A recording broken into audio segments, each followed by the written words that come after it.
نصر تعرض لأبشع أنواع التعذيب، ولكن اللي كيقول هو على لسانه من مكان الاعتقال أو الاختطاف. مش اعتقال، اعتقال ولا جينا نعطيو التعريف للاعتقال ولا الاختطاف غادي نلقاو اللي وقع له هو الاختطاف.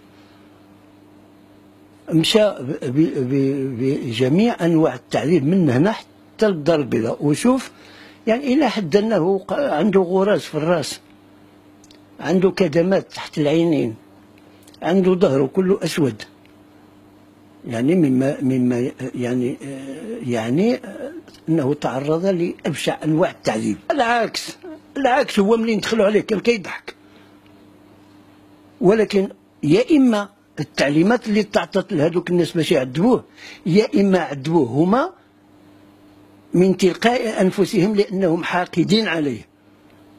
الشيء اللي استنتجت انا من خلال ما روى. وكاينه قضيه راه حتى الطبيب الشرعي راه اكد داك الشيء هذاك في المعتقل، اكد انه تعرض للتعذيب.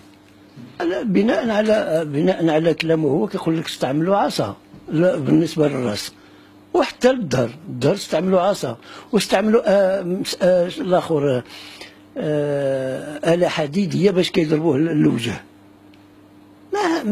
احنا ما فهمناش لهاد الناس هادو، يعني اللي وصلوا لهذه الدرجه ديال الحقد على من يطالب بمسائل اجتماعيه.